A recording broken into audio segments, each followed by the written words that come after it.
নিচে উৎসবের রং এখন বাঁধ ভাঙা বক্সের গানে আর আত্মীয় স্বজনের কোলাহলে পুরো বাড়ি গমগম করছে। আয়ান আর ঈশানকে হলুদের মঞ্চে বসানো হয়েছে। দুজনের কপালে গালে হলুদের ছোঁয়া দিয়ে বাড়ির মুরব্বীরা দোয়া করছেন। মীরা আর কাজিনরা মিলে নাচের তালে মাতোয়ারা। ফালাক নিজের মনের অস্থিরতা চেপে রেখে সবার সাথে যোগ দেয়। মেহমানদের তদারকি করছে, মুখে একটা সপ্রতিভ হাসি বজায় রাখার আপ্রাণ চেষ্টা করছে। এই মেহমানদের ভিড়ে কনেপক্ষ থেকেও বেশ কয়েকজন এসেছেন। তাদের মাঝে একজন যুবক নাম শাহরিয়ার।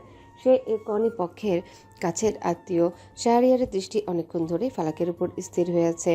ভিড়ের মাঝে বাসন্তী শাড়ির এই মেয়েটি যেন আলাদা এক দ্যুতি ছড়াচ্ছে। ফালাক যখনই মিষ্টি ট্রে হাতে মেহমানদের কাছে যাচ্ছে, শাহরিয়ার তার দিকে মুগ্ধ হয়ে তাকিয়ে থাকছে। এক পর্যায়ে ফালাক শাহরিয়ারের টেবিলের পাশ দিয়ে যাচ্ছিল। শাহরিয়ার বেশ ভদ্রভাবে তাকে সম্বোধন করে। মির্জা বাড়ির মেহমানদারি যে এত চমৎকার সেটা আপনার ব্যবহার না দেখলে বুঝতাম না। ফালাক একটু অপ্রস্তুত হয়ে থামে, বিনীতভাবে উত্তর দেয়, না না, এটা তো আমার দায়িত্ব। আসলে আপনার হাসি মুখটাই তো সব কষ্ট বলে দেওয়ার মতো। আপনি কি আন ভাইদের বোন? ফালাক সহজভাবে বলে। না, আমি এই বাড়ির পুত্রবধূ। শাহরিয়ার একটু অবাক হয়, কিন্তু তার চোখে সেই মুগ্ধতা কমেনি। আরও কিছু কথা বলার জন্য এগোয়। ফালাকও ভদ্রতা সূচক সৌজন্য আলাপ চালিয়ে যায়। ফালাক জানে না এই আপাত দৃষ্টিতে সাধারণ মুহূর্তটির দিকে ওপর থেকে কেউ বিষাক্ত চোখে তাকিয়ে আছে। সিঁড়ির রেলিং ধরে দোতলার বারান্দায় অন্ধকারের ভেতর দাঁড়িয়ে আছে সাদ। তার হাতে জ্বলন্ত সিগারেট, নিচে আলোকোজ্জ্বল স্টেজের নিচে ফালাক আর ওই বাইরের ছেলেটার কথা বলা তার নজর এড়ায়নি। সাদ ওপর থেকে দেখছে ফালাক কিভাবে ওই অচেনা ছেলেটার সামনে দাঁড়িয়ে কথা বলছে। মাঝে মাঝে ঠোঁট টিপে হাসছে। শাহরিয়ারের সেই নিখুঁত পর্যবেক্ষণ আর ফালাকের নমনীয়তা সাদের ভেতরে এক পৈশাচিক অস্থিরতা তৈরি করছে। সাদের চোয়াল শক্ত হয়ে আসে। সে 7 দিন পর ফিরেছে, আর তার অনুপস্থিতিতে এই মেয়েটা কি তবে বাইরের লোককেও কাছে টানার সাহস পেয়ে গেছে? সাদের হাতে সিগারেটটা আঙ্গুলের চাপে চ্যাপ্টা হয়ে যায়। স্টেজের সবার দৃষ্টি একে একে সামনে দাঁড়িয়ে থাকা ব্যক্তিটির দিকে গেল। সেখানে দাঁড়িয়ে আছে সাদ মির্জা। পুরো বাড়ি যেন এক লহমায় স্তব্ধ হয়ে যায়। সাদের পরনে একটা বাসন্তী রঙের দামি তসর সিল্কের পাঞ্জাবি সূক্ষ্ম কারুকাজ সাদের চওড়া বুক আর বলিষ্ঠ কাঁধের সাথে এক অন্যরকম আভিজাত্য যোগ করছে। হাত দুটো কনুই পর্যন্ত নিখুঁতভাবে গোটানো, যার নিচে তার পুরুষালী হাতে শিরাগুলো স্পষ্ট ফুটে উঠেছে। সেখানে থাকা তরুণী কাজিন আর কনে পক্ষের মেয়েরা আক্ষরিক অর্থে হা হয়ে তাকিয়ে আছে। সাদের ব্যক্তিত্বের তীব্র আকর্ষণ যেন পুরো দখল করে নিয়েছে। ফালাক এক কোণে দাঁড়িয়ে আছে। এই প্রথম সাদকে পাঞ্জাবিতে দেখল। এই মানুষটা যে এতটা সুদর্শন হতে পারে, এতটা মুগ্ধকর হতে পারে, তা ফালাকের কল্পনার অতীত ছিল। বুকটা ধুকপুক করছে। সাদ কারো দিকে না তাকিয়ে সরাসরি শাহরিয়ারের পাশ দিয়ে হেঁটে যায়। যাওয়ার সময় সে শাহরিয়ারের চোখে এমন এক তীক্ষ্ণ আর শীতল নজর দেয় যে শাহরিয়ারের মেরুদণ্ড দিয়ে এক হিমেল স্রোত বয়ে যায়। সাদ কোনো কথা না বলে সোজা স্টেজের দিকে এগিয়ে যায়। সাদকে স্টেজে উঠতে দেখে আয়ান আর ঈশান এগিয়ে এসে জড়িয়ে ধরল। সাদ ম্লান একটু হাসে, যা তার মুখে বিরল। এই এক দৃশ্য যেন যথেষ্ট ছিল মেয়েগুলোর মাথা খারাপ করতে। আশেপাশের মেয়েগুলো চোখ দিয়ে গিলে খাচ্ছে, যেন দুই ভাইকে একসাথে জড়িয়ে ধরে। এরপর হলুদের বাটি থেকে এক চিমটি হলুদ নিয়ে আয়ান আর ঈশানের গালে মেখে দেয়। চারিদিকে ক্যামেরার ফ্ল্যাশ জ্বলছে। ঠিক তখনই আয়ান চিৎকার করে ওঠে, ভাবি, এভাবে দূরে দাঁড়িয়ে আছো কেন? এসো আমাদের সাথে। সাদের শরীরটা এক মুহূর্তের জন্যে শক্ত হয়ে যায়। ফালাকের দিকে তাকায় না। মীরা দৌড়ে গিয়ে ফালাকের হাত ধরে এক প্রকার টেনে স্টেজে নিয়ে আসে। একদম পারফেক্ট। এই তো বড় ভাইয়া আর বড় ভাবি, তোমরা পাশে দাঁড়াও, ছবি তুলবো আমরা একসাথে। মীরা ফালাককে প্রায় ধাক্কা দিয়ে সাদের একদম গা ঘেঁষে দাঁড় করিয়ে দেয়। ফালাকের কাঁপা কাঁপা শরীরটা সাদের সেই শক্ত বলিষ্ঠ বাহুর সাথে স্পর্শ করে। সাদের পাঞ্জাবির সিল্কের কাপড়টা ফালাকের হাতের চামড়া এক অদ্ভুত শিশিরানি জাগাচ্ছে। ফালাক মাথা নিচু করে দাঁড়িয়ে আছে। তার গাল দুটো লজ্জা আর অস্বস্তিতে লাল হয়ে উঠেছে। সাদ এখনও নিশ্চুপ। মাঝখানে দাঁড়িয়ে থাকা ওই জোড়াটির সামনে সাদ আর ফালাক, বাসন্তী রঙের এক মায়াবী আবহে। তারা দুজনেই যেন কোনো ধ্রুপদী উপন্যাসের পাতা থেকে উঠে আসা নায়ক নায়িকা। সাদের দীর্ঘদেহী বলিষ্ঠ গড়ন আর ফালাকের নমনীয় লাজুক রূপ, সব মিলে এক অপার্থিব দৃশ্যের অবতারণা হয়েছে। চারিপাশে আত্মীয় স্বজন আর মেহমানদের মাঝে ফিসফিসানি শুরু হয়ে গেছে। আহারে, নজর লেগে যাবে গো। এমন রাজ্যটক আমি খুব কম দেখেছি। একপাশে দাঁড়িয়ে আছেন সাদের মা আর বাবা। সাদের মা আঁচলে মুখ চেপে কান্না লুকানোর চেষ্টা করছেন। তার বড় ছেলেটা চিরকালই অবাধ্য, ঘরছাড়া। তাকে নিয়ে দুশ্চিন্তার শেষ ছিল না, কিন্তু আজ তাকে এভাবে ফালাকের পাশে শান্ত হয়ে দাঁড়িয়ে থাকতে দেখে তার চোখ জুড়িয়ে যাচ্ছে। তিনি মনে মনে হাজারবার দোয়া পড়ছেন যেন তার সংসারে এই শান্তিটুকু চিরস্থায়ী হয়। সাদের বাবা তার ঠোঁটের কোণেও আজ এক চিলতে তৃপ্তির হাসি। তিনি তার ছোট ভাইদের দিকে তাকিয়ে গর্বের সাথে মাথা নাড়ছেন, যেন বলতে চাইছেন, এরাই আমার বংশের গৌরব। ফালাকের বুকটা ঢিপ ঢিপ করছে। সে মানুষের গুঞ্জন শুনতে পাচ্ছে। সবাই বলছে তাদের কত সুন্দর মানিয়েছে। তিন ভাই মিলে শুরু করে নাচ। আয়ান আর ঈশানের নাচে কোনো ব্যাকরণ নেই, আছে শুধু অকৃত্রিম আনন্দ। ফারদিন তাদের মাঝখানে থেকে দারুণ সব স্টেপ দিচ্ছে। তিনজনার এই নাচ দেখে উপস্থিত মেহমানরা সিট ছেড়ে উঠে দাঁড়ায়। ছোটরা একে একে বাড়ির মুরব্বীদের হাত ধরে টানতে শুরু করে। ও বড় আব্বু, ছোট চাচা, আপনারা এভাবে কাঠের পুতুলের মতন বসে থাকলে চলবে না। আজ আমাদের আয়ান ভাইয়া আর ঈশানের হলুদ, আপনাদের নাচতেই হবে। সাদের বাবা তিনি প্রথমে একটু লজ্জা পেয়ে পিছিয়ে যেতে চাইলেন, কিন্তু আয়ান আর ঈশান দুই পাশ থেকে এসে বাবার দুই হাত ধরে ফেলল। অগত্যা গম্ভীর মেজাজের মানুষটিকেও পা মেলাতে হয়। সাদের ছোট চাচা তো আরও এক কাঠি সরেশ। তিনি রীতিমতো পাঞ্জাবির হাতা গুটিয়ে ভাগ্নে ভাতিজাদের সাথে এমন ভঙ্গিতে নাচতে শুরু করলেন যে পুরো প্যান্ডেলে হাসির রোল পড়ে যায়। বাবা চাচাদের এই বিরল মুহূর্ত দেখে বাড়ির মহিলারাও বসে থাকতে পারেন না। সাদের মা চাচিরাও হাসি মুখে তালি দিচ্ছেন, কেউ কেউ আবার শাড়ির আঁচল ঘুরিয়ে হালকা পা মেলাচ্ছেন। একটা বিশাল একান্নবর্তী পরিবারের এই যে একাত্মতা, এটা যেন রূপকথার মতো লাগছে। ফালাক একপাশে দাঁড়িয়ে এই আনন্দযজ্ঞ দেখছে। ফালাক ঘরের দিকে আসলো, ধীর পায়ে হাত দিয়ে দরজাটা ঠেললো। দরজা খুলতেই ফালাকের চোখ ছানা বড়া হয়ে গেল। পুরো ঘরটা যেন কোনো টর্নেডোর কবলে পড়েছিল। আলমারির সব কাপড় চোপড়, সাদের শার্ট, ফালাকের শাড়ি, এমনকি আলমারির ভেতরে থাকা সব মেঝেতে আর বিছানায় পড়ে আছে। ড্রয়ারগুলো টেনে বের করা হয়েছে, ভেতরে জিনিসপত্র সব তছনছ। ঘরটা চেনাই যাচ্ছে না। ফালাকের স্তব্ধ হয়ে দরজার মুখে দাঁড়িয়ে রইল। তার মাথায় কাজ করছে না যে এখানে কি ঘটে গেছে। ধীর পায়ে ঘরের মাঝখানে গিয়ে দাঁড়ালো, বিড়বিড় করে বলল, এসব কি? কথাটা শেষ করার সুযোগটুকুও সে পেল না। কিছু বুঝে ওঠার আগেই বাতাসের বেগে সাদের হাতটা এসে আছড়ে পড়ল ফালাকের বাম গালে। ঠাস! চটটা এতটাই তীব্র ছিল যে ফালাক ভারসাম্য হারিয়ে ছিটকে গিয়ে পাশের ড্রেসিং টেবিলের কোণায় বাড়ি খেয়ে মেঝেতে পড়ে গেল। তার চোখের সামনে হাজারটা তারা জ্বলে উঠল, কান ভো ভো করতে শুরু করলো। মুখ দিয়ে এক আর্তচিৎকার বের হতে গিয়ে আটকে গেল। ভয়ে আর অপমানে তার কণ্ঠনালী রুদ্ধ হয়ে গেছে। সাদ বাঘের মতো গর্জন করে ফালাকের দিকে এগিয়ে এলো। সে ফালাকের শাড়ির কাঁধের অংশটা শক্ত করে চেপে ধরে তাকে এক ঝটকায় আধাশোয়া করে তুলল। চোখ দুটো এখন টকটকে লাল, কপালের আগের শিরাগুলো ফুটে উঠেছে। সাদ ফালাকের একদম মুখের কাছে মুখ এনে চিৎকার করে উঠল, সাহস কোথায় পাস তুই? আমার ডয়ে হাত দিছিস কেন? জবাব দে, কে দিয়েছে তোকে এই অধিকার? ফালাক ভয়ে কাঁপছে, গালটা তখন আগুনের মতো জ্বলছে, চোখের জল বাঁধ ভেঙে নামছে। সে যন্ত্রণায় কুকড়ে গিয়ে অস্ফুট স্বরে বলল, আ- আমি তো শুধু কাপড় রাখতে গিয়েছিলাম। আমি জানি না আপনি কিসের কথা বলছেন। সাদ আরো বেশি খেপে গেল। ফালাককে একটা হ্যাচকা টান দিয়ে দেয়ালে পিঠ ঠেকিয়ে ধরল। তার অন্য হাতটা ফালাকের গলার খুব কাছে মুষ্টিবদ্ধ হয়ে আছে। মিথ্যা বলবি না। নিচে তখনও গান বাজছে। কেউ জানতেও পারল না যে মির্জা ভিলার এক ঘরটাতে আজ এক ভয়াবহ অন্ধকার নেমে এসেছে। সাদের এই রূপ ফালাক আগে দেখেছে, কিন্তু আজ যেন তাকে এক পৈশাচিক হিংস্রতা মিশে আছে। সাদ ফালাককে ঝটকা দিয়ে ছেড়ে দিল। ফালাক আবার মেঝেতে ধপাস করে পড়ে গেল। সাদ মেঝের কাপড়গুলোর উপর দিয়ে পা দিয়ে মারিয়ে ড্রয়ারের দিকে এগিয়ে গেল। সকালে সোনালি রোদ জানালার পর্দা ভেদ করে ঘরে এসে পড়ছে, কিন্তু সেই আলো ফালাকের মনের অন্ধকার দূর করতে পারল না। সারা রাত সে মেঝেতেই পড়েছিল। কখন যে যন্ত্রণা আর ক্লান্তিতে চোখ লেগে এসেছিল সে নিজেও জানে না। যখন চোখ খুলল দেখল সারা ঘরে কালকে সেই ধ্বংসলীলার চিহ্ন। কাপড় চোপড় সব অবিন্যস্তভাবে ছড়িয়ে আছে। গালটা এখন তীব্র ব্যথায় টনটন করছে। বাড়ির সবাই আজ মহাব্যস্ত। আজ আয়ান আর ঈশানের জীবনের সবচেয়ে বড় দিন। সবাইকে কমিউনিটি সেন্টারে যেতে হবে। মীরা আর ফারদিন কয়েকবার এসে দরজায় কড়া নেড়েছে। আয়ান আর ঈশানও এসেছিল। ভাবি, বেরো, আমাদের দেরি হয়ে যাচ্ছে। তুমি না গেলে তো আমাদের বিয়েই অপূর্ণ থেকে যাবে। ফালাক অনেক বুঝিয়ে বলল যাবে না। আয়ান আর ঈশান অনেকক্ষণ সাধ্য সাধনা করলো। তারা বুঝতে পারছিল না বাড়ির হাসি খুশি ভাবিটা হঠাৎ কেন এমন পাথর হয়ে গেল। শেষে আন্দাজ করলো সাদের সাথে কিছু হয়েছে। তার ভাই কিছু একটা করেছে। বাড়ির সবাই কম বেশি বুঝেছে সাদ কিছু একটা করেছে। অনেকে জোর করলো, তবুও ফালাক গেল না। সবাই যখন বেরিয়ে যাচ্ছে তখন সাদের বাবা একবার উপরের তলায় এলেন। তিনি সাদের স্বভাব জানেন, তার ক্রোধের ভয়াবহতা সম্পর্কে তিনি অবগত। তিনি ধীর পায়ে ঘরের সামনে এসে দাঁড়ালেন। দরজাটা আধা খোলা ছিল। ভেতরে উকি দিতে দেখলেন ফালাক এক কোণে জড়সড় হয়ে বসে আছে, চুলগুলো আলুথালু আর গালে সেই স্পষ্ট আঘাতের চিহ্ন। সাদের বাবা চোয়াল শক্ত হয়ে এলো। তিনি দীর্ঘশ্বাস ফেললেন। তার নিজের ছেলের এই পৈশাচিক আচরণের কোনো উত্তর তার কাছে নেই। তিনি একবার চাইলেন ভেতরে গিয়ে ফালাককে সান্ত্বনা দিতে, কিন্তু কি বলবেন? মা, আমার ছেলেকে ক্ষমা করে দাও। এই কথা বলার মুখ তার নেই। তিনি শুধু একবার করুণ চোখে ফালাকের দিকে তাকিয়ে আবারও নিঃশব্দে নিচে নেমে গেলেন। তিনি বুঝতে পারলেন আজ এই বাড়িতে আনন্দের মাঝেও একটা প্রাণ ডুকরে কাঁদছে। পুরো বাড়ি এখন খাঁকা করছে। সবাই চলে গেছে, শুধু কয়েকজন কাজের লোক ছাড়া আর কেউ নেই। ফালাক জানালার পাশে গিয়ে শূন্য দৃষ্টিতে বাইরের দিকে তাকিয়ে রইল। তার মনে পড়ে গেল তার ফেলে আসা দিনগুলোর কথা। বাবা মা বেঁচে থাকলে কি আজ আমার এই মেঝেতে পড়ে থাকতে হতো? গরিব ঘরের মেয়েদের কি কোনো আত্মসম্মান থাকতে নেই?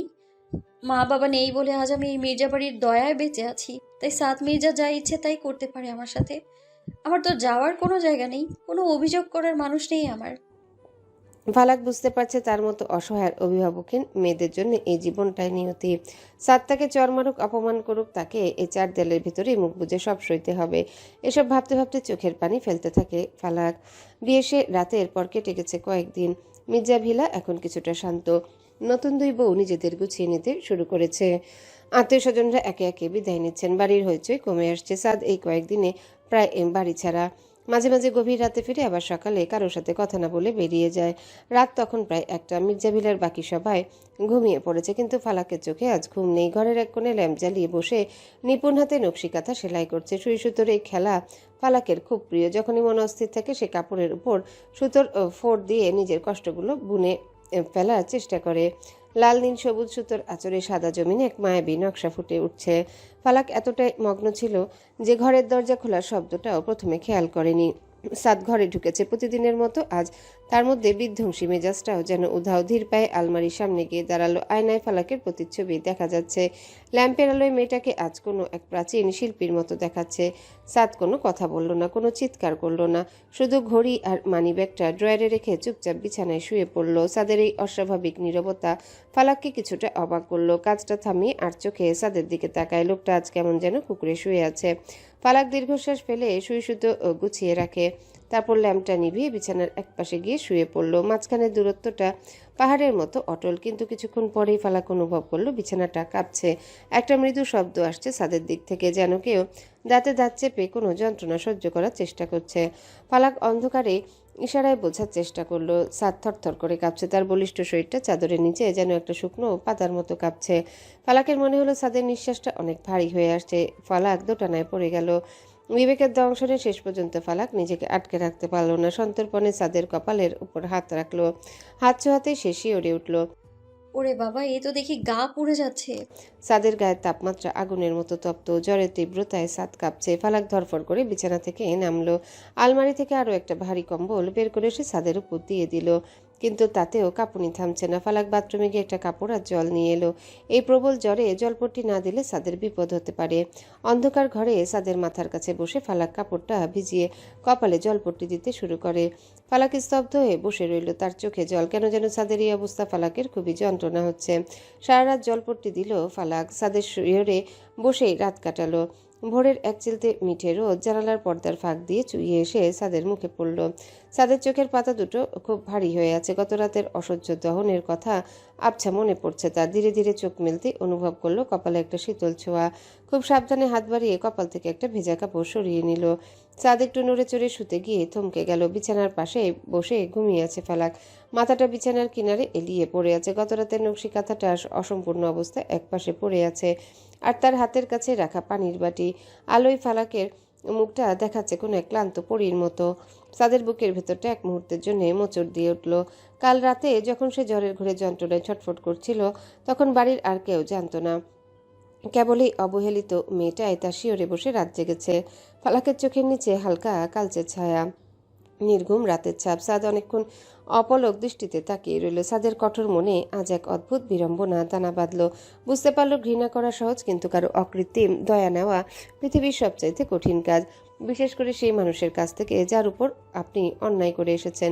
ঠিক তখনই ফালাক একটু নড়ে উঠল। সাদ বুঝতে পারল ফালাক এখন চোখ মেলবে। ফালাক পুরোপুরি জেগে ওঠার আগে সাদ খুব সাবধানে পাশ ফিরে অন্যদিকে ঘুরে শুয়ে পড়ল। দেয়ালের দিকে মুখ করে নিজের শরীরটাকে গুটিয়ে নিল। ফালাক চোখ মেলে দেখলো ভোর হয়ে গেছে। ধরফর করে উঠে বসলো। প্রথম কাজটি করলো সাদের কপালে হাত রাখা। সাদ অনুভব করলো কোমল হাতের স্পর্শ। ফালাকের আঙ্গুলগুলো তার চুলের গোড়ায় বিলি কাটলো এক মুহূর্তের জন্য, যেন নিশ্চিত হতে চাইছে জ্বরটা সত্যি কমেছে কিনা। ফালাক খুব নিচু স্বরে স্বস্তির নিঃশ্বাস ফেলে বিড়বিড় করলো, আলহামদুলিল্লাহ, শরীরের উত্তাপ অনেক কমেছে। যাক, রাতের বিপদটা কেটেছে তাহলে। ফালাক বিছানা ছেড়ে উঠে দাঁড়ায়। ফালাক পা টিপে টিপে বাথরুমের দিকে গেল, যেন কোনো শব্দ না হয়। সাদের ঘুম যেন না ভেঙে যায়। মির্জা ভিলা রান্নাঘরে সকালের ব্যস্ততা তুঙ্গে। চুলায় রুটি শাকা হচ্ছে, অন্য পাশে ভাজি। ফালাক রাত জায়গায় ক্লান্তি চোখে নিয়ে নিপুণ হাতে সবার জন্য নাস্তা তৈরি করলো। বাড়ির নিয়ম অনুযায়ী সবাই একসাথে ডাইনিংয়ে টেবিলে বসে নাস্তা করে, কিন্তু আজ ফালাকের সবটুকু মনোযোগ পড়ে আছে উপরের ঘরটাতে। সবার নাস্তা শেষ হওয়ার পর ফালাক খুব যত্ন করে একটা ছোট সসপ্যানে চিকেন আর সবজি দিয়ে পাতলা স্যুপ বসালো। এই জ্বরের পর শরীরে খুব দুর্বল থাকে, ভারী খাবার সাদ হজম করতে পারবে না। সাদের ছোট চাচি জিজ্ঞাসা করে, ফারাক, নাস্তা তো সবাই টেবিলেই খেলো, তুমি আবার আলাদা করে ট্রে সাজাচ্ছ কেন? ফালাক ভাবলো সে যদি এখন বলে সাদের গত রাতে খুব জ্বর ছিল, তবে সারা বাড়িতে শোরগোল পড়ে যাবে। মা অসুস্থ মানুষ, তিনি দুশ্চিন্তায় ভেঙে পড়বেন। সাদের বাবাও হয়তো ব্যস্ত হয়ে ডাক্তার ডাকবেন। সাদ এসব হাঙ্গামা একদম পছন্দ করে না, হয়তো উল্টো ফালাকের উপরই চটে যাবে। হ্যাঁ চাচি, আসলে উনি আজ একটু দেরি করে ঘুম থেকে উঠেছেন, তো তাই বললেন ঘরেই নাস্তা করবেন।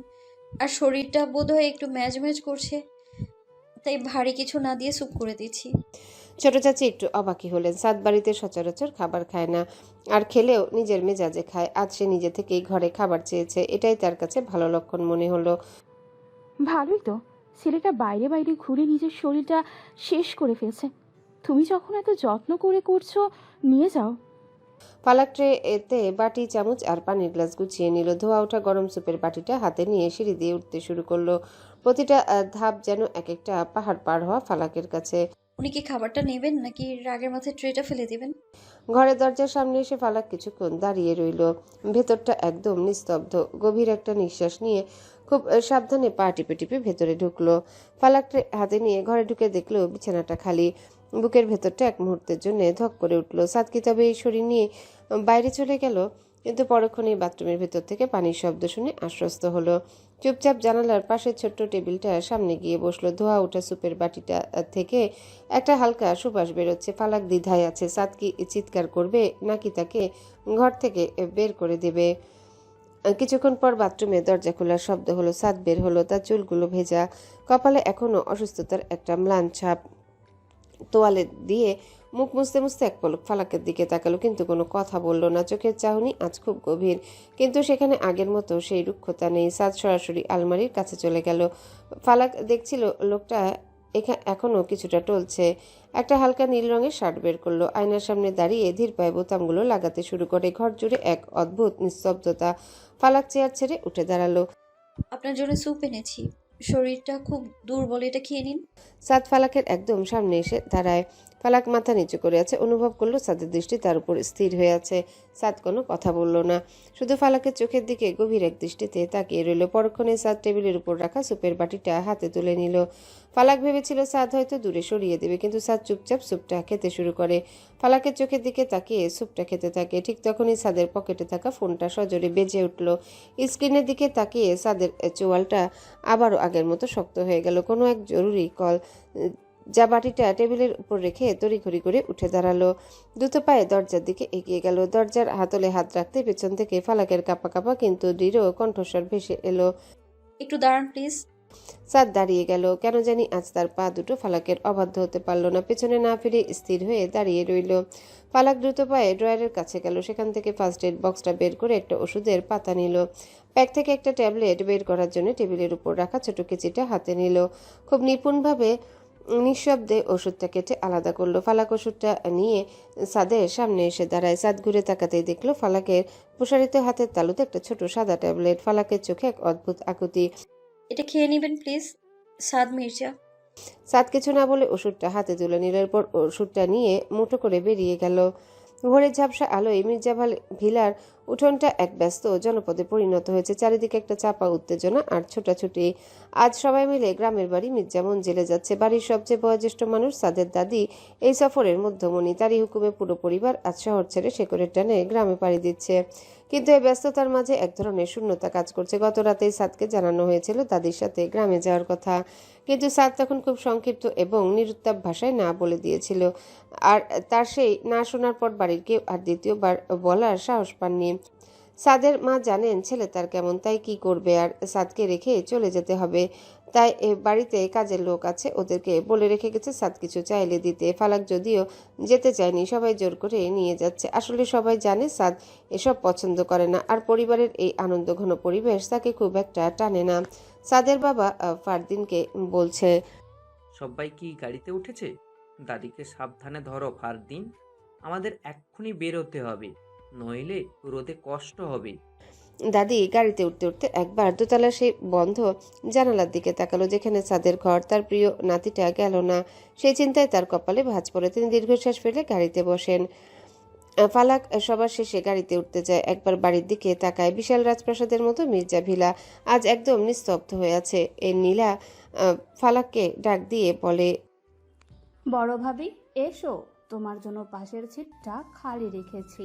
বলা বাহুল্য, আয়ান আর ঈশানের বউ নীলা আর রিমা দুজনেই খুবই মিশুক। ওদের দেখে মনে হয় না কয়দিন আগে বিয়ে হয়ে এসেছে, মনে হয় এই বাড়িরই মেয়ে। ফালাক গাড়িতে গিয়ে বসে। ইঞ্জিন স্টার্ট দেওয়ার সাথে সাথে এক অদ্ভুত হাহাকার তার মনে ভিড় করে। সবাই যাচ্ছে, শুধু এই বিশাল বাড়িতে একটা মানুষ একা পড়ে থাকবে। ফালাক জানে সাদ একা থাকতে পছন্দ করে, তবুও গাড়িগুলো শহরের যানজট ছাড়ি হাইওয়েতে উঠে। তখন জানালার বাইরে দৃশ্যপট বদলাতে শুরু করে। ধূসর ইটের দালানের বদলে চোখের সামনে ভেসে ওঠে দিগন্ত জোড়া সবুজ ধানক্ষেত। ভোরের কাঁচা রোদ সেই ঘাসের উপর পড়ে সোনালি আভা ছড়াচ্ছে। গাড়ির ভেতর হাসাহাসি আর গানের আড্ডা চলছে। আয়ান আর ঈশান মিলে পুরো দিনে সব মজার গল্প করছে। মীরা বারবার ফালাককে বলছে, ভাবি দেখো, ওই যে বকগুলো উঠছে, গ্রামটা না একদম ছবির মতো। তুমি দেখবে আমাদের গ্রামের পুকুরটা কত বড়। ফালাক হাসছে, সবার সাথে তাল মিলিয়ে কথা বলছে, কিন্তু তার মনটা পড়ে আছে অন্য জায়গায়। ঘন্টা চারেকের জার্নি শেষে গাড়িগুলো যখন গ্রামের মাটির রাস্তায় ঢুকলো, তখন দুপুর হতে চলেছে। দুপাশে বড় বড় আম আর কাঁঠাল গাছের সারি। গ্রামের ছোট ছোট ছেলেমেয়েরা গাড়ি দেখে পেছনে ছুটছে। মির্জা মঞ্জিল কেবল একটা বাড়ি নয়, যেন কালের সাক্ষী হয়ে দাঁড়িয়ে থাকা এক শ্বেত শুভ্র রাজপ্রসাদ। মাইলের পর মাইল সবুজ ধানের ক্ষেত পেরিয়ে যখন গাড়িগুলো গ্রামের মেঠো পথে ঢুকে, তখন দূর থেকে চোখে পড়ে আকাশ ছোঁয়া সেই ধবধবে সাদা রঙের দালানটি। বিশাল বিশাল থাম আর খিলানওয়ালা এই বাড়িটি মির্জা বংশের আভিজাত্যের প্রতীক। বাড়ির চারিপাশে ঘিরে আছে আমজাম, কাঁঠাল আর লিচু গাছের নিবিড় অরণ্য। পাতায় পাতায় বাতাস লেগে যে ঝিরিঝিরি শব্দ হয়, তা যেন কোনো এক প্রাচীন সুরের মূর্ছনা। বাড়ির ঠিক পাশে টলটলে জলের এক বিশাল পুকুর, যার পাড় বাঁধানো শ্বেত পাথর দিয়ে। পুকুরের জলে আকাশের নীল আর চারিপাশে সবুজের প্রতিচ্ছবি মিলেমিশে একাকার হয়ে আছে। মির্জা মঞ্জিলের গেটে পৌঁছাতে দেখা গেল বিশাল এক আয়োজন। পাড়া প্রতিবেশী আর আত্মীয় স্বজনে বাড়িটা মুখরিত। গাড়ি থেকে নামতেই দুদিকে ঘিরে ধরল সবাই। ফালাক গাড়ি থেকে নেমে যখন মাটির সোদা গন্ধটা নাকে নিল, তার মনে হলো সে এক অন্য জগতে চলে এসেছে। এখানে কোনো কৃত্রিমতা নেই। সাদের দাদি লাঠিতে ভর দিয়ে খুব ধীরে ধীরে বাড়ির মূল ফটক দিয়ে ভেতরে ঢোকেন। তার চোখে জল, পুরনো ভিটে ফেরার আনন্দ। তিনি হুকুম দিচ্ছেন কাকে কোথায় মালপত্র রাখতে হবে। সাদের বাবা, তিনি তার ভাইদের সাথে বাইরে বৈঠকখানায় বসে গেছেন। গ্রামের মাতব্বর আর আত্মীয়দের সাথে কুশল বিনিময় করছেন। তার গাম্ভীর্য আজ কিছুটা শিথিল। গ্রামের মেঠো ঘ্রাণে তিনিও যেন কিশোর হয়ে উঠেছেন। মীরা ও রিমা এরা দুজনাই যেন ডানা মেলা পাখি। গাড়ি থেকে নেমেই তারা পুকুর পাড়ের দিকে দৌড় দিল। মীরা চিৎকার করে বলছে, রিমা ভাবি দেখো, ওই শাপলাগুলো কত বড়। তাদের খিলখিল হাসি পুরো উঠোনে প্রতিধ্বনিত হচ্ছে। বাড়িটার ভেতরে ঢুকতেই ফালাকের নজরে এলো ড্রয়িং রুমে সেই বড় ছবিটা। সাদের দাদার আমলের ছবি।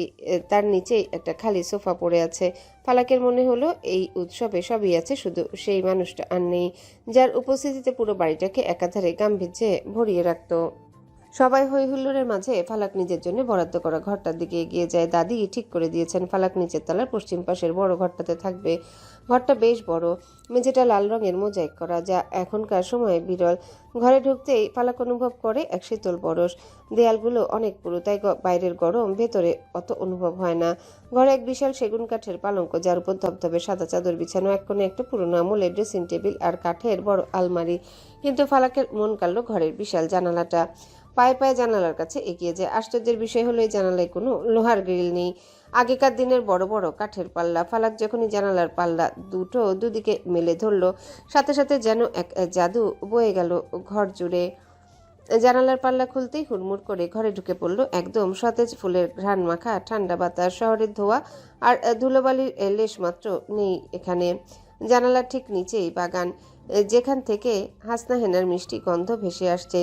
জানালা দিয়ে তাকালে সরাসরি চোখ পড়ে পুকুর পাড়ের উপরে। পুকুরের শান্ত জল মৃদু বাতাসে ছোট ছোট ঢেউ তুলছে। ওপারে বিশাল এক বটগাছ তার ডালপালা মেলে দিয়ে যেন পুকুরটাকে পাহারা দিচ্ছে। জানালার কোনো গ্রিল না থাকায় মনে হচ্ছে ফালাক যেন সরাসরি প্রকৃতির ভেতর দাঁড়িয়ে আছে। হাত বাড়ালেই যেন বাইরের গাছের পাতাগুলো ছুঁতে পারবে। ফালাক জানালার কার্নিশে হাত রেখে চোখ বুজে দীর্ঘ একটা নিঃশ্বাস নেয়। কতদিন পর এত স্বস্তিতে নিঃশ্বাস নিতে পারছে। জানালার পাল্লায় হেলান দিয়ে দাঁড়িয়ে থাকে। রোদের ঝিলিক পুকুরের জলে লেগে মুখে এসে পড়ছে। বাড়ির ভেতর থেকে ভেসে আসছে কানাকানি আর রান্নার সুবাস। দুপুরের খাওয়ার আয়োজনটা ছিল দেখার মতো। বিশাল লম্বা উঠোনে চাদর বিছিয়ে সার বেঁধে সবাই বসেছে। বড় বড় পিতলের গামলায় ধোয়া ওঠা বাসমতি চালের ভাত, পুকুরের টাটকা রুই মাছের ঝোল আর দেশি মুরগির ভুনা। ফালাক, নীলা আর রিমা তিনজনাই মিলেই সবাইকে পরিবেশন করেছে। বাড়ির বড়রা তৃপ্তি করে খেলেন। খাওয়ার পর দাদি পান চিবাতে চিবাতে বললেন, নাত বউদের হাতের ছোঁয়ায় খাবারের স্বাদ যেন দ্বিগুণ হয়ে গেছে। বিকেল গড়াতেই মির্জা মঞ্জিলের সদর দরজায় ভিড় জমতে শুরু করলো।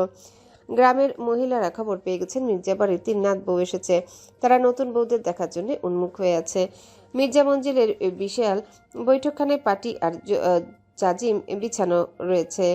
ফালাক, নীলা আর রিমা তিনজনকে দাদি সাজিয়ে বসিয়েছেন। ফালাকের পরনে একটা জামদানি শাড়ি, চেহারা এক ধরনের স্নিগ্ধতা মিশে আছে। নীলা উজ্জ্বল রঙে সিল্ক পরেছে, চুলে একগুচ্ছ তাজা বকুল ফুল গোজা। তার চঞ্চলতা সবাইকে মুগ্ধ করছে। রিমা হালকা গোলাপি রঙের সুতির শাড়িতে তাকে খুব মিষ্টি দেখাচ্ছে। লাজুক হাসিতে সে সবার মন জয় করে নিচ্ছে। একে একে গ্রামের বয়স্ক দাদি নানিরা আর পাড়ার মেয়েরা ঘরে ঢুকতে লাগলো। সবার হাতে ছোটখাটো উপহার। কেউ এনেছে গাছের তাজা ডাব, কেউ বা নিজের হাতের বানানো পিঠা। এক বৃদ্ধা বলে উঠলেন, ওরে মা, বড়নাথ বউ তো দেখি একদম পূর্ণিমার চাঁদ। চোখ দুটোর দিকে তাকালে মায়া লাগে। সাত যেমন তেজি ছেলে, তার জন্য এমন শান্ত হীরের টুকরোই দরকার ছিল। অন্য একজন মহিলা নীলা আর রিমার দিকে তাকিয়ে বলে উঠলেন, 3টে মেয়েই তো মাশাল্লাহ। মির্জাবাড়ির ভাগ্য ভালো, এমন নিপুণ আর লক্ষ্মীমন্ত বউ আগে কখনো এই তল্লাটে দেখিনি। এরা তো শুধু সুন্দরী না, এদের ব্যবহার কি সুন্দর। ফালাক ভাবছে সবাই তাকে সাদের বউ হিসেবে এত সম্মান দিচ্ছে। সাদ নিজে কি কখনো তাকে সেই সম্মানটা মনে থেকে দিবে? সাদ গাড়ি নিয়ে মির্জা ভিলার গেটে ঢুকলো।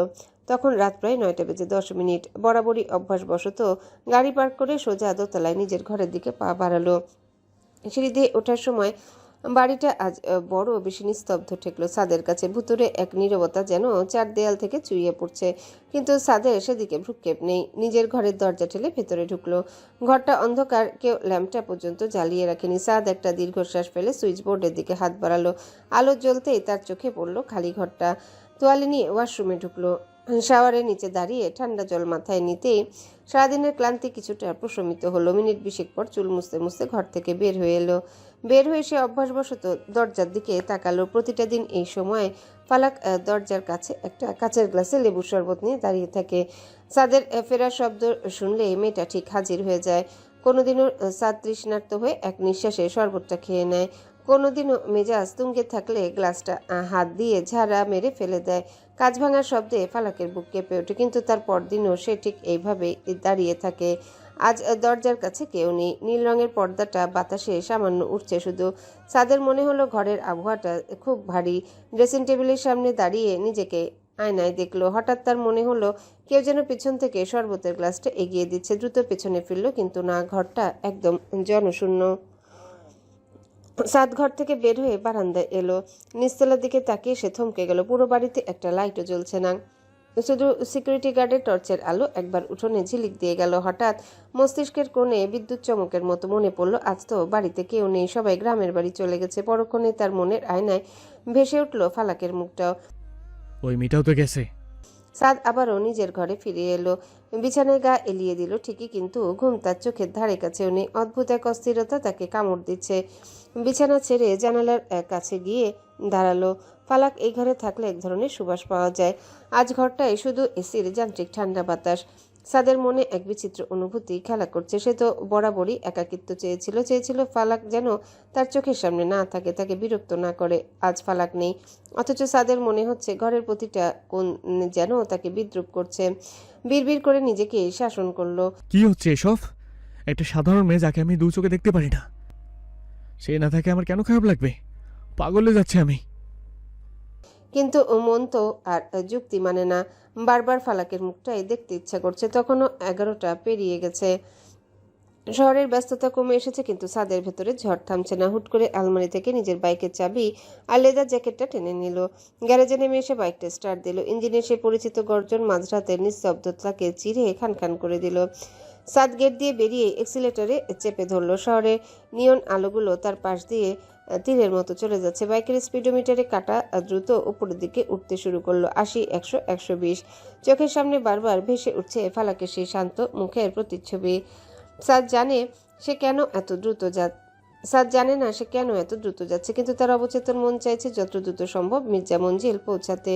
ওই মুখটা তার এখন দেখতেই হবে। বাইকের হেডলাইটে তীব্র আলো অন্ধকার পিচঢালা রাস্তাটাকে দুভাগ করে নিচ্ছে। সাদের দুপাশে এখন ঘন ঘন জঙ্গল আর ধানের ক্ষেত।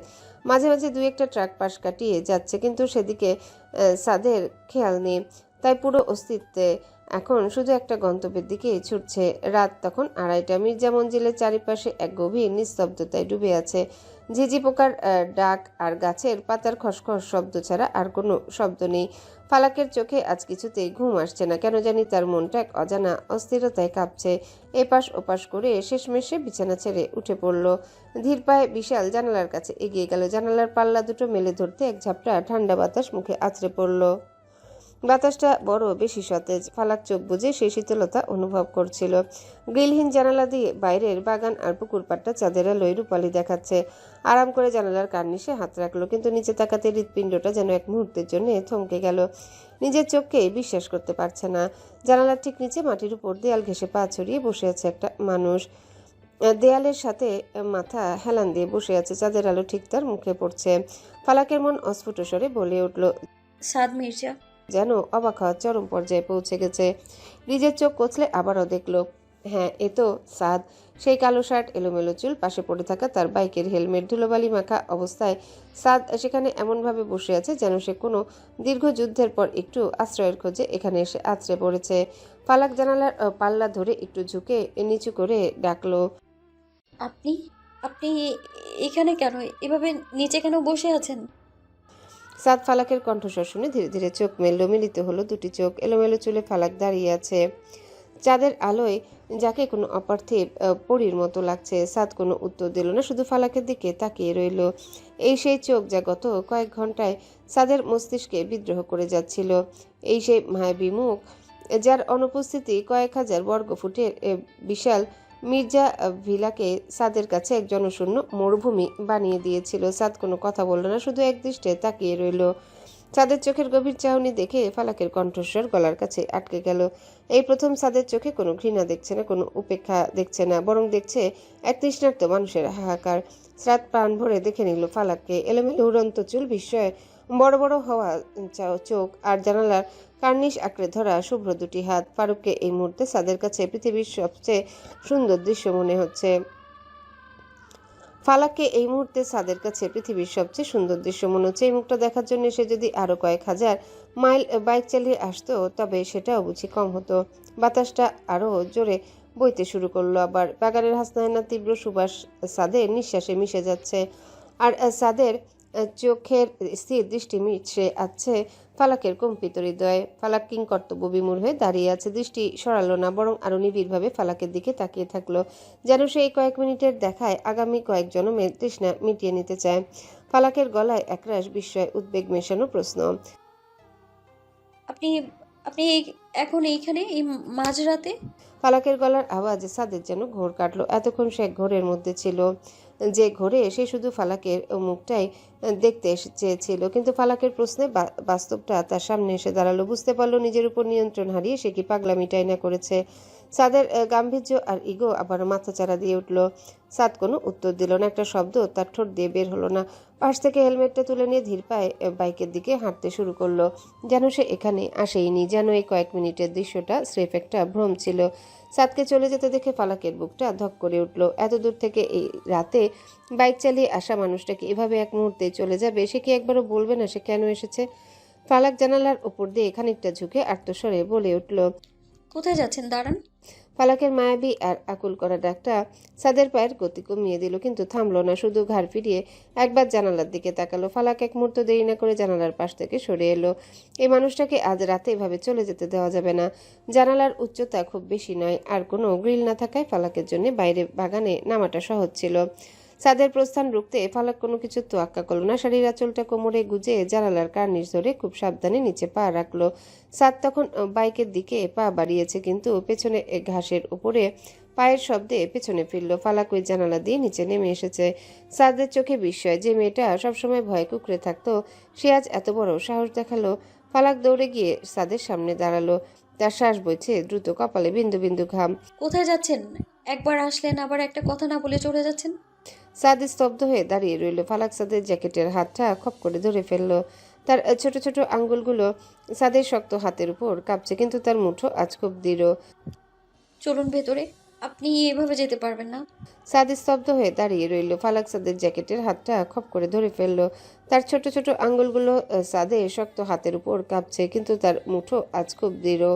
সাদ এতক্ষণ নিজেকে পাথর করে রাখার চেষ্টা করছিল, কিন্তু ফালাকের এই অবাধ্যতা আর হাতের স্পর্শে তার সব বাঁধ ভেঙে গেল। নিজেকে আর আটকে রাখতে পারল না। কোনো কথা না বলে ফালাকের হাতটা নিজের বড় হাতের মুঠোয় নিল। সাদের হাতের সেই উষ্ণতা ফালাকের সারা শরীরে এক বিদ্যুৎ খেলে গেল। সাদ ফালাককে নিয়ে জানালার দিকে এগুলো। এই রাতে সদর দরজা খুলে সবাইকে জাগিয়ে তোলা ঠিক হবে না। জানালার কাছে এসে সাদ দু হাতে ফালাকের কোমর জড়িয়ে ধরলো। ফালাক চমকে উঠে সাদের কাঁধে হাত রাখলো। সাদ খুব আলতো করে যেন কোনো কাচের পুতুল তুলছে সেভাবে ফালাককে তুলে জানালার ভেতর দিয়ে ঘরের মেঝেতে নামিয়ে দিল। এরপর সাদ নিজে এক লাফে জানালার কার্নিশ ধরে ভেতরে ঢুকে পড়ল। দুজনেই এখন ঘরের ভেতর চাঁদের আলো আর বাইরের হাসনায়নার সুবাস যেন আরো গাঢ় হয়েছে। সাদ জানালার পাল্লা দুটো টেনে দিয়ে খিল আটকে দিল। ঘরের ভিতর এখন পিনপত্ত নীরবতা। ফালাক দেয়ালের সাথে পিঠ ঠেকিয়ে দাঁড়িয়ে আছে, আর তার ঠিক সামনেই সাদের চোখে এখন আগুনের মতো তীব্রতা। যান, ফ্রেশ হয়ে আসুন। সাদ বাথরুমে ঢুকে গেল। ফালাক দ্রুত ঘরটা একটু গুছিয়ে নিল, বিছানাটা টান টান করে ঝাড়লো। সাদের ফেলে রাখা জ্যাকেটটা তুলে আনলো আলনায়। প্রতিটা কাজের মাঝে ফালাক এক ধরনের পরম সুখ অনুভব করছে। ফ্রেশ হয়ে বাথরুম থেকে বের হওয়ার পর সাদের শরীরে সব ক্লান্তি যেন এক নিমিষেই অবসাদে রূপ নিল। এখন সাদকে অনেক বেশি স্নিগ্ধ দেখাচ্ছে। ঘরটা এখন একদম নিস্তব্ধ। তাদের মধ্যে আর কোনো কথা হলো না, যেন এই মুহূর্তে সব কথা অপ্রয়োজনীয়। ফালাক বিছানার এক পাশে গিয়ে শুয়ে পড়ল। সাদ কিছুক্ষণ খাটের পাশে দাঁড়িয়ে রইল, তারপর ধীর পায়ে ফালাকের পাশে এসে শুয়ে পড়ল। বিছানার উপর ফালাকের ছড়িয়ে থাকা রেশমি চুলের সুবাস ঘরের বাতাসে ভাসছে। সাদ বালিশে মাথা রাখতেই ঘ্রাণটা তাকে আচ্ছন্ন করে ফেললো। একপাশে ফিরে ফালাকের দিকে একটু সরে এলো। ফালাক তখন সাদের দিকে পিঠ করে শুয়েছে, কিন্তু তার শ্বাস প্রশ্বাসের গতি বলে দিচ্ছে সে জেগে আছে। সাদ খুব সন্তর্পণে নিজের হাতটা বাড়িয়ে ফালাকের এলোমেলো চুলগুলোর উপর রাখলো। ফালাক একটু কেঁপে উঠল, কিন্তু সরে গেল না। সাদ তার মুখটা আরো কাছে নিয়ে এলো। ফালাকের একগুচ্ছ ঘন কালো চুলের মাঝে নিজের মুখ ডুবিয়ে দিল। দীর্ঘ একটা সময় পর সাদ যেন শান্তির কোনো কিনারা খুঁজে পেল। চোখ বুজে প্রাণ ভরে সেই নিঃশ্বাস নিল, যে নিঃশ্বাসটা নেওয়ার জন্যে সে মাঝরাতে শহর থেকে এই গ্রামে ছুটে এসেছে। ফালাকের চুলের সুবাস সাদের মস্তিষ্কের প্রতিটা শিরায় এক শীতল প্রশান্তি ছড়িয়ে দিচ্ছে। সাদ ফালাকের চুলের মাঝে মুখ গুজে দিয়েই ফিসফিস করে কিছু একটা বলতে চাইল, কিন্তু পরক্ষণে নিজেকে সামলে নিয়ে আরো গভীরভাবে সেই ঘ্রাণ নিতে লাগলো। নিস্তব্ধ রাতে কেবল দুজনের নিঃশ্বাসের শব্দই এখন ঘরের একমাত্র সঙ্গীত। ফালাকের চুলের মায়াবী ঘ্রাণে মগ্ন হয়ে যায় সাদ। একসময় গভীর ঘুমের কোলে ঢলে পড়ল, যা তার জীবনে বহু বছর পর আসা এক পরম শান্তিময় ঘুম। বেলা বাড়ার সাথে সাথে নিস্তব্ধতা ভেঙে শুরু হলো হইচই। সাদের দাদি, তিনি সবার আগে ঘুম থেকে উঠেছেন। লাঠি ঠকঠক করে বারান্দায় পায়চারি করছেন আর উচ্চস্বরে নির্দেশ দিচ্ছেন, ওরে রহমত, পুকুর থেকে টাটকা মাছ ধরলি? দাদির গলার আওয়াজে বাড়ির বাকিদেরও ঘুম ভাঙতে শুরু করলো। সাদের বাবা ও চাচারা তারা লুঙ্গি আর পাঞ্জাবি পরে বাড়ির সামনে উঠোনে গোল হয়ে বসেছেন। সকালের রোদে বসে তারা গ্রামের পুরনো বন্ধুদের সাথে রাজনীতি আর চাষবাস নিয়ে খোশ গল্পে মেতেছেন। মীরা ও রিমা এই দুইজন সকাল সকাল পুকুরে নেমে পড়েছে। তাদের চিৎকার আর হাসাহাসিতে পুরো পাড়া সরগরম। মীরা পুকুর ঘাট থেকে রিমাকে জল ছিটিয়ে বলছে, ভাবি দেখো, শাপলা ফুলগুলো কি সুন্দর ফুটেছে। চাচিরা তারা রান্নাঘরে বটি আর মাটির উনুন নিয়ে বসে গেছেন। চালের রুটি আর হাঁসের মাংসের ভুনা রান্না হচ্ছে। সকালের নাস্তার জন্য নীলা এক হাতে চা নাড়ছে। আচ্ছা নীলা, ফালাক কই? ও তো এখনো নাস্তার টেবিলে এলো না। শরীর ঠিক আছে তো ওর? সাদের মেজো চাচি জিজ্ঞাসা করলেন। হয়তো বড় ভাইয়ার কথা ভেবে মন খারাপ করে ঘুমাচ্ছে চাচি। আমি বরং ওকে ডেকে আনি। নীলা যখন ফালাকের ঘরের দিকে যাচ্ছিল ঠিক তখনই ফারদিন বাইরে থেকে হন্তদন্ত হয়ে দৌড়ে এলো। তার চোখে মুখে বিস্ময়ের উত্তেজনা। আব্বু চাচু আমাদের গেটের একটু দূরে ভাইয়ার বাইকটা দাঁড়িয়ে আছে। ভাইয়া কি রাতে এসেছে নাকি? ফারদিনের কথা শুনে সবাই থমকে গেল। বাড়ির বড়রা নিজেদের মধ্যে মুখ চাওয়াচাই করতে লাগলেন। দাদি তো লাঠি ফেলে দিয়ে প্রায় দৌড়ে বারান্দার কিনারায় চলে এলেন। সাদ এসেছে? ওরে রাতে এলো কিভাবে? কাউকে ডাকলো না কেন? কোথায় ও? সবার মনে এখন একটাই প্রশ্ন, সাদ যদি এসেই থাকে তবে সে কোথায়? যদি দাদি আর নীলা মিলে ফালাকের ঘরের দরজার সামনে এসে দাঁড়ালেন। নীলা খুব সাবধানে দরজায় টোকা দিল। ভাবি, ও ভাবি, দরজা খোলো।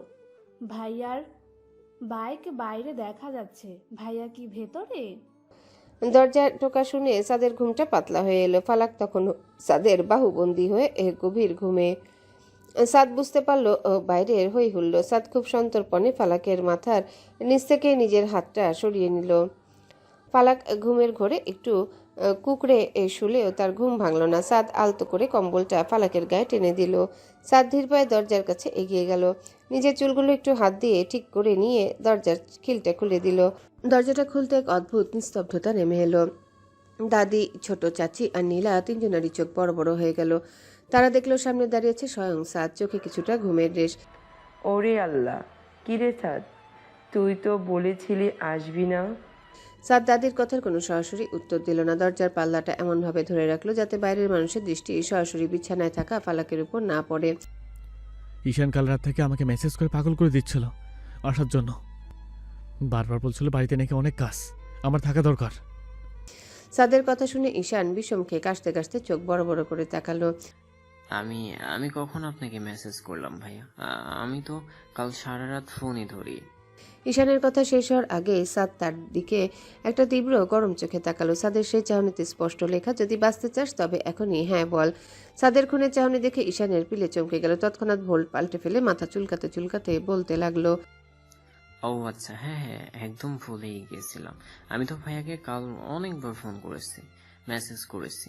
আসলে গ্রামের নেটওয়ার্ক তো, তাই মনে হয় ভাইয়ার কাছে মেসেজগুলো দেরিতে গেছে। আমার একদমই মনে ছিল না। বাড়ির বড়রা ঈশানের এই হঠাৎ স্মৃতি ফিরে পাওয়া দেখে মুচকি হাসলেন। দাদি তো হেসেই কুটি কুটি। তিনি জানেন তার বড় নাতি কতটা জেদি আর চাপা স্বভাবের। তাই ঈশানকে বলির পাঠা বানানো ছাড়া সাদের আর কোনো উপায় ছিল না। এরপর দাদি এদিক ওদিক তাকিয়ে জিজ্ঞাসা করলেন, তা বড় নাত বউ কোথায়? সে তো অনেক সকালেই উঠে যায়। আজ কি শরীর খারাপ? না, শরীর খারাপ না। ও আসলে রাতে অনেক দেরি করে ঘুমিয়েছে, তাই এখনো ওঠেনি, ঘুমাচ্ছে ও। সাদের এই সোজাসাপটা কথা শুনে মুহূর্তের জন্য পিনপত নীরবতা নেমে এলো। দাদি, ছোট চাচি আর মীরা একে অপরের দিকে তাকিয়ে চোখের ইশারায় হাসাহাসি শুরু করে দিল। ওদিকে ফালাকের ঘুম ভাঙতেই ঘড়ির দিকে তাকিয়ে চমকে উঠল। সকাল 10টা বেজে গেছে। তড়িঘড়ি করে উঠে শাড়ি ঠিক করতে করতে যখন বাইরে এলো, দেখলো বাড়ির সবাই তাকে দেখে এক অদ্ভুত অর্থপূর্ণ হাসি দিচ্ছে। দাদি ফালাককে কাছে ডেকে কানে কানে বললেন, যাও মা, হাত মুখ ধুয়ে নাও। সাদ তো বললই যে তুমি কাল রাতে অনেক দেরি করে ঘুমিয়েছ, তাই আমরা কেউ তোমাকে ডাকিনি। ফালাকের ফর্সা মুখটা মুহূর্তে লজ্জায় টকটকে লাল হয়ে গেল। বুঝতে পারলো সাদ সবাইকে কি যেন একটা বুঝিয়ে রেখেছে। লজ্জায় তার মনে হচ্ছে এখনই যদি মাটির নিচে ঢুকে যাওয়া যেত। চুটচুট করে রান্নাঘরের দিকে পালিয়ে গেল। আর পেছনে শোনা গেল বাড়ির সবার মিলিত হাসির শব্দ। মির্জা মঞ্জিলের বিশাল উঠোনটা এখন উৎসবে মেতেছে।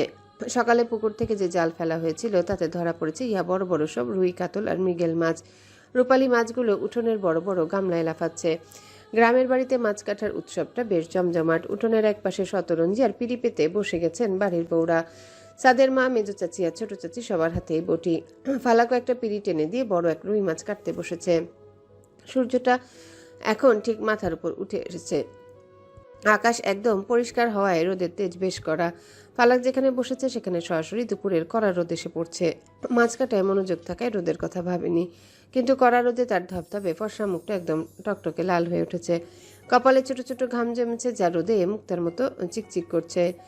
সাদ এতক্ষণ বারান্দার থামে হেলান দিয়ে দাঁড়িয়ে দূরে ভাইদের সাথে কথা বলছিল, কিন্তু তার চোখ বারবার সে উঠোনের দিকেই যাচ্ছিল। ফালাকের লাল হয়ে যাওয়া মুখটা সাদের নজরে আসতে খুব স্বাভাবিক ভঙ্গিতে পকেট থেকে ফোনটা বের করলো, যেন সে খুব জরুরি কোনো মেল পড়ছে বা ফোন চেক করছে। ধীর পায়ে হাঁটতে হাঁটতে ঠিক ফালাকের পেছনে গিয়ে দাঁড়ালো। এমন এক কোণে দাঁড়ালো যাতে তার দীর্ঘ দেহের ছায়াটা ঠিক ফালাকের উপরে গিয়ে পড়ে। ফালাক মাছ কাটছিল, হঠাৎ অনুভব করলো মাথার উপর থেকে তাপটা চলে গেছে। চারপাশটা যেন স্নিগ্ধ হয়ে গেল। একটু অবাক হয়ে উপরের দিকে তাকাতেই দেখলো সাদের ছায়া তার উপর পড়ে আছে। সাদ এমনভাবে ফোন নিয়ে দাঁড়িয়েছে যেন সে খুব সিরিয়াস কোনো কাজ করছে, কিন্তু আসলে সে ফালাকের জন্য এক জীবন্ত ছাতা হয়ে দাঁড়িয়ে আছে। সাদের দীর্ঘ দেহের ছায়ায় ফালাকের লাল হয়ে যাওয়া মুখটা মুহূর্তে শীতল হতে শুরু করলো। বাড়ির বড়রা নিজেদের মাছ কাটা আর গল্পে এতই মশগুল যে কেউ এই সূক্ষ্ম বিষয়টা খেয়াল করেনি। সবাই ভাবছে সাদ হয়তো নেটওয়ার্ক খুঁজছে বা কাজে কোনো ফোন করছে, কিন্তু ফালাক ঠিকই বুঝতে পারলো। একবার আর চোখে সাদের দিকে তাকালো। সাদ ফালাকের দিকে তাকাচ্ছে না, ফোনের দিকে তাকিয়ে আছে, কিন্তু তার শরীরের অবস্থান নীরব দাঁড়িয়ে থাকাটা ফালাককে অনেক কিছু বলে দিচ্ছে। ফালাকের ঠোঁটের কোণে একটা লাজুক হাসি ফুটে উঠল। মির্জা মঞ্জিলের বিশাল উঠোনটা আজ যেন একটা চাঁদের হাট। মাঝখানে বড় একটা শতরঞ্জি বিছানা, তার চারিপাশে সবাই বসেছে। আকাশটা একদম পরিষ্কার, অজস্র তারা ঝিলমিল করছে। গ্রামের রাতের এই নিস্তব্ধতা কাটাতে ঈশান আর ফারদিন মিলে গান বাজনার আসর জমিয়েছে। ফারদিনের হাতে একটা গিটার টুংটাং সুর তুলছে, আর মীরা রিমা তাল মেলাচ্ছে। সাদ একটু দূরে একটা কাঠের চেয়ারে বসে আছে। ফালাক বসেছে নীলার পাশে, তবে তার নজর বারবার চলে যাচ্ছে ওই দূরে বসে থাকা মানুষটার দিকে। হঠাৎ মীরা আবদার করে বসলো, সাদ ভাইয়া, আমি শুনেছিলাম তুমি নাকি খুব সুন্দর গান গাইতে পারো, কিন্তু আমি তো কোনোদিন শুনিনি। আজ এই সুন্দর রাতে একটা গান না গাইলে আমরা কেউ এখান থেকে উঠবো না, প্লিজ ভাইয়া। মীরার কথায় সবাই একযোগে সায় দিল। ঈশান্ত গিটারটা বাড়িয়ে দিয়ে বলল, ভাইয়া আজ আর না পড়বে না। গ্রামে এই আকাশ, এই বাতাস সবই তো একটা গানের দাবি রাখে। সাদ প্রথম একটু ইতস্তত করলো, আর চোখে ফালাকের দিকে তাকালো। দেখলো ফালাকও খুব কৌতূহল নিয়ে তার দিকে তাকিয়ে আছে, যেন সেও উন্মুখ হয়ে আছে। সাদ চেয়ার ছেড়ে উঠে এসে গিটারটা নিল। গিটারের তার আঙ্গুল ছোঁয়াতে একটা মায়াবী সুর বেজে উঠল, যা মুহূর্তে পুরো উঠোনকে নিস্তব্ধ করে দিল। সাদ গান শুরু করার আগে এক মুহূর্তের জন্য চোখ বুঝলো, ভাবছিল অতীত। সাদ শুরু করলো। সাদের গলার আওয়াজটা খুব গম্ভীর আর ভরাট। ফালাক মন্ত্রমুগ্ধের মতো শুনছে, বিশ্বাসই করতে পারছে না যে মানুষটা গলায় এত মায়া লুকিয়ে আছে। গানের সুরে সুরে সাদ ভাবছিল কিভাবে এই একটা মেয়ে তার সাজানো গোছানো নিরস জীবনটাকে ওলটপালট করে দিল। পুরো উঠোন তখন নিস্তব্ধ, সবাই মুগ্ধ হয়ে তাকিয়েছেন সাদের দিকে। গান শেষ হওয়ার পর অনেকক্ষণ কেউ কোনো কথা বলল না। রাতের বাতাসে শুধু সাদের গানের রেশটুকু ভেসে বেড়াতে লাগলো। মির্জা মঞ্জিলে সবাই যে যার ঘরে ঘুমানোর প্রস্তুতি নিচ্ছে। সাদ নিজের ঘরে বিছানায় বসে আছে। ঠিক এই মুহূর্তে হুট করে চারিপাশটা ঘুটঘুট অন্ধকারে ডুবে যায়। লোডশেডিং। সাদ বিরক্তিতে কপালে হাত দেয়। শহরের এসির অভ্যাসে গুমোট অন্ধকারে যেন দম বন্ধ করা এক অনুভূতি।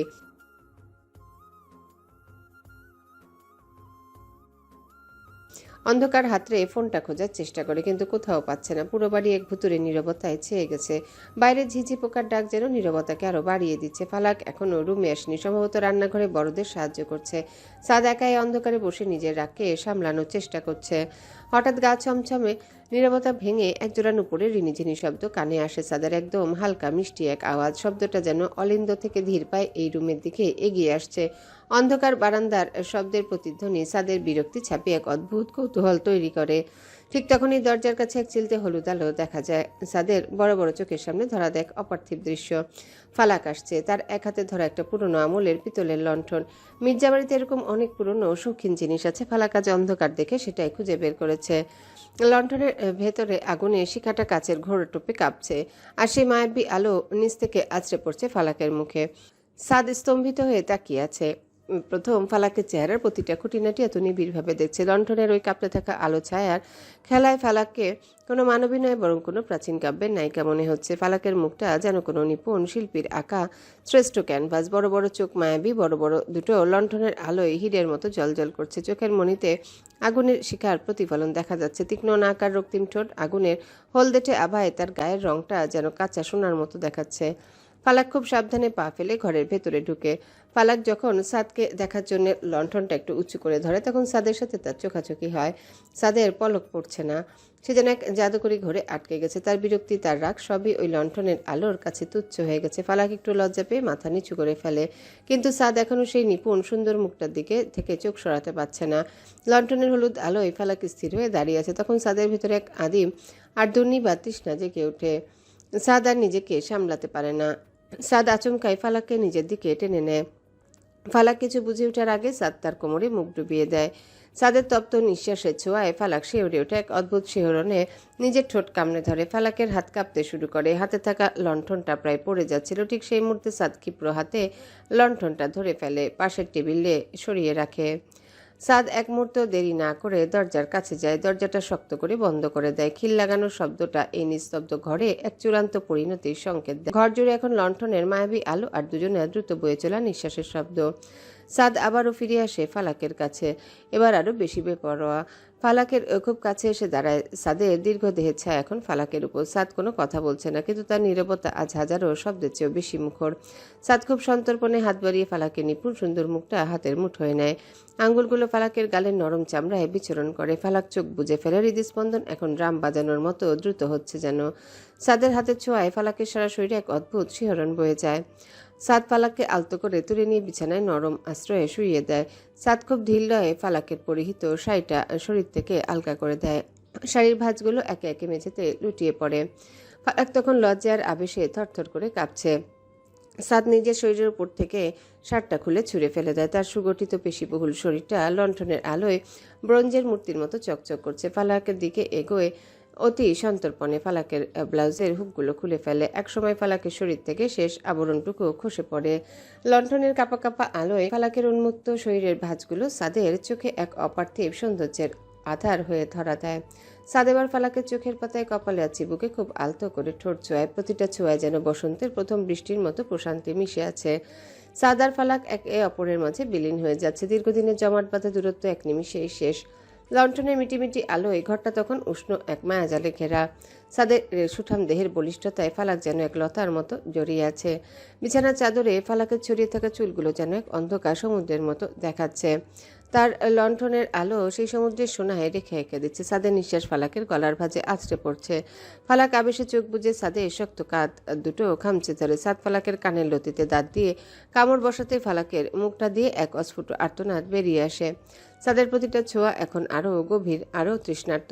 ফালাকের উন্মুক্ত পিঠে নিজের আঙ্গুল দিয়ে এক অদৃশ্য নকশা আর ফালাক শিহরণে ধনুকের মতো বেঁকে ওঠে। সাদ ফালাকের চিবুক ধরে মুখটা একটু উঁচু করে কাঁপতে থাকা ঠোঁট নিজের ঠোঁটে ডুবিয়ে দেয়। এক দীর্ঘ গভীর চুম্বন। লণ্ঠনের শিকাটা তেলের অভাবে কাঁপছে। স্তিমিত আলোতে সাদ ফালাকের প্রতিটা রেখা, প্রতিটা ভাঁজ নিজের করে নিতে চায়। ফালাকের শরীরে ঘ্রাণ আর সাদের গায়ের সেই তীব্র পুরুষালী সুবাস মিশে গিয়ে এক মাতাল করা পরিবেশ তৈরি করেছে। সাদ ফালাকের পেটের উপর নিজের মুখ নামিয়ে আনে। তার প্রতিটা চুম্বনে ফালাকের শরীরে আগুনের ঢেউ খেলে যাচ্ছে। ফালাক সাদের চুলে নিজের আঙ্গুল চালিয়ে দেয়, তাকে আরও নিবিড়ভাবে নিজের সাথে পিষে ধরতে চায়। লণ্ঠনের শিকাটা তখনও নিভু নিভু করে জ্বলছে, আর সেই মৃদু আলোয় সাক্ষী হয়ে থাকে এক গভীর নিবিড় পূর্ণতার। সাদ তার বাইকের চাবিটা হাতে নিয়ে বেরিয়ে এলো। চোখে মুখে সেই চিরচেনা গাম্ভীর্য ফিরে এসেছে।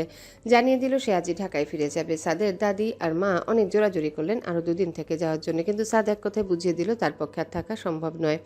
বাড়ির সবাই দীর্ঘশ্বাস ফেলে মেনে নিল। সাদ যে নিজে থেকে এসেছে এটাই তো মির্জা মঞ্জিলের জন্য অনেক বড় পাওয়া। বড়রা সিদ্ধান্ত নিলেন তারা আরও দুদিন গ্রামে কাটিয়ে তারপর ফিরবেন। সাদ যখন বাইকটা স্টার্ট দিয়ে হেলমেটটা হাতে নিয়েছে ঠিক তখনই ফালাক ধীর পায়ে এগিয়ে এলো, হাতে একটা ছোট ব্যাগ। ফালাকের মুখটা লজ্জায় কিছুটা নুয়ে থাকলেও তার দু চোখে এক অদ্ভুত দৃঢ়তা। সাদের সামনে এসে দাঁড়ালো। আমিও যাব আপনার সাথে। সাদ ভুরু কুঁচকে ফালাকের দিকে তাকালো। বাড়ির সবাই নিজেদের মধ্যে একটু মুখ চাওয়াচাই করলেন। দাদি মুচকি হেসে বললেন, ঠিক আছে। ফালাক যখন যেতে চাইছে তখন ও সাদের সাথেই যাক। একা একা এই বাড়িতে মন বসবে না ওর। সাদ, তুমি ফালাককে সাথে করে নিয়ে যাও।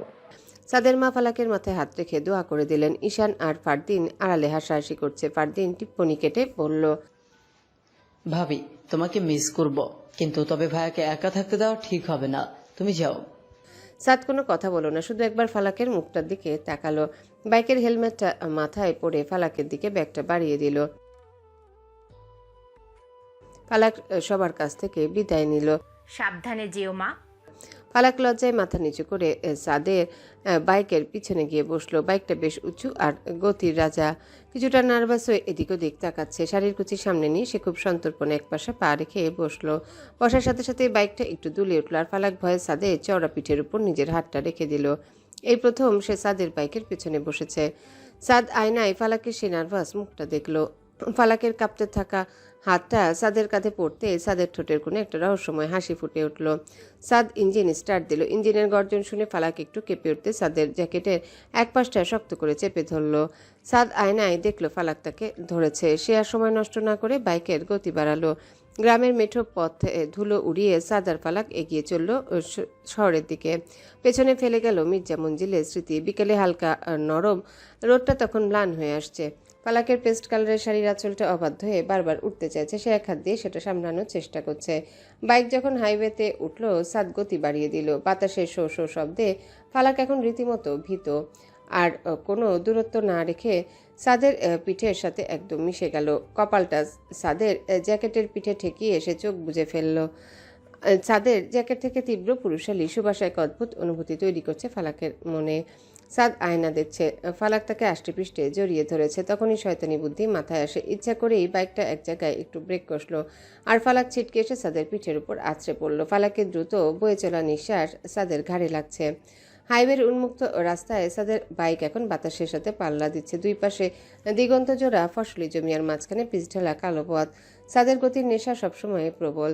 বাইরের লুকিং গ্লাসে সাদের চোখ আটকে গেল। বাইকের লুকিং গ্লাসে সাদের চোখ আটকে গেল। বাতাসের তীব্র ঝাপটা ফালাকের মাথার লম্বা রেশমি চুলগুলো বাঁধন ছিঁড়ে উঠতে শুরু করেছে। পেস্ট কালার শাড়ির আঁচলটা একদিকে সামলাতে গিয়ে ফালাক তার চুলগুলো আর সামলাতে পারছে না।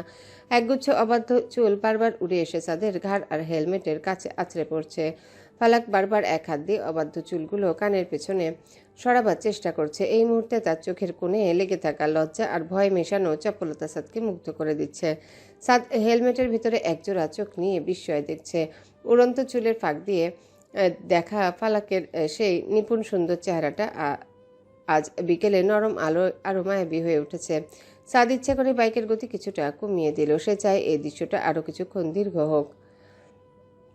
সন্ধ্যার আবছা অন্ধকার তখন চারিপাশকে ধূসর করে দিয়েছে। হাইওয়ের দুপাশে জনমানবহীন প্রান্তর। হঠাৎ করে আকাশের মেঘগুলো যেন জেদ করে ফেটে পড়ল। কোনো পূর্বাভাস ছাড়াই শুরু হলো ঝুম বৃষ্টি। বড় বড় ফোঁটাগুলো সাদের হেলমেটের কাছে আর ফালাকের শাড়িতে আছড়ে পড়ছে। মিনিট কয়েকের মধ্যেই হাইওয়ের পিচঢালা পথ বৃষ্টির জলে ধোঁয়াটে হয়ে উঠল। ফালাক সাদের জ্যাকেটটা আরও শক্ত করে জড়িয়ে ধরল, কিন্তু বৃষ্টির তেজ এতই বেশি যে পেস্ট কালারের পাতলা সুতির শাড়িটা মুহূর্তেই ভিজে শরীরের সাথে লেপ্টে যেতে শুরু করেছে। সাদ সামনের ফাঁকা রাস্তায় চোখ বুলিয়ে একটু দূরে থাকা একটা বিশাল বটগাছ দেখতে পেল। বাইকের গতি কমিয়ে ব্রেক কষলো।